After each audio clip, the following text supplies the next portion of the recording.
तर रामराम संध्याकाळचे वाजले 6:15 आणि आम्ही निघतोय आता राजस्थानला जायला. मला प्रश्न पडला असेल की राजस्थानला कशासाठी, तर माझ्या साल्याचं लग्न आहे. लग्न अटेम्प्ट करायला आम्ही कमसे कम 7 ते 8 दिवस राजस्थानला चाललोय. तर मस्त रोड ट्रिप होणार आहे. तर तुमच्या प्रतिसादाची खूप चांगली अपेक्षा आहे. मला ब्लॉग कसे वाटले ते तुम्ही कमेंट बॉक्समध्ये नक्की सांगू शकता. तसंच आम्ही निघालो, कमसे कम आलो होतो नाशिकपासून एक 70-80 किलोमीटर. मग जिओच्या पंपावर आम्ही टाकी पॅक केली. म्हटलं बघू आता ॲव्हरेज काढू. तसंच निघालो. पप्पांची पण थोडं मीटिंगचं चालू होतं की लाईन अप करायची होती सगळं साईडवर वगैरे. तसंच ब्लॉग शूट करता करता थोडी संध्याकाळ झाली. 7:30-8च्या दरम्यान आम्ही आलो होतो. एक मालेगावच्या दरम्यान आलो. मालेगावला आलो, बघितलं तर रमजान चालू होता, फुल लाईटिंग वगैरे होती.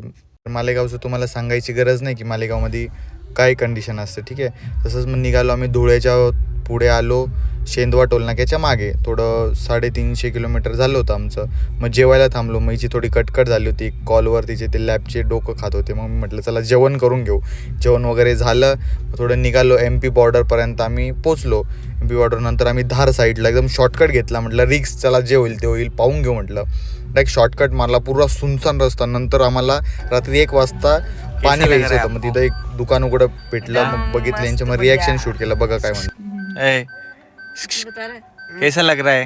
मैं कभी आए हाँ, मैं कभी आया ही नहीं मैंने. सो रहा है क्या? नाव न उपकार आहे, उगाच आणलं त्याला हाँ? इथं. कैसा लग रहा है तुझे? मस्त रात के 1 बजे मस्त लग हाँ? अच्छा लग रहा है. एकदम भूत नहीं दिखा पर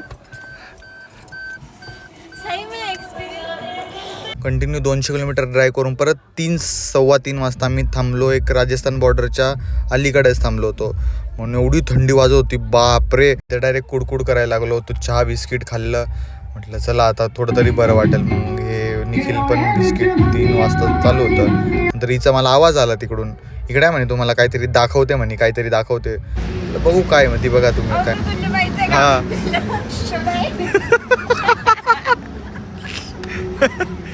राजस्थानचा अमृततुल्य असे नमुने आमच्याकडे राहतं कुठं पण. मग हिची मजा घेतली. डायरेक्ट आडवी डायरेक्ट झोपून घेतलं होतं सगळ्यांचं. काय मग आम्ही राजस्थान बॉर्डर क्रॉस केली, एंट्री केली राजस्थान बॉर्डरमध्ये 4:30च्या दरम्यान सकाळी. म्हटलं थोडं रेस्ट केलं नाही का. मग 5 वाजले. भेटूया उद्याच्या ब्लॉगमध्ये. बाय.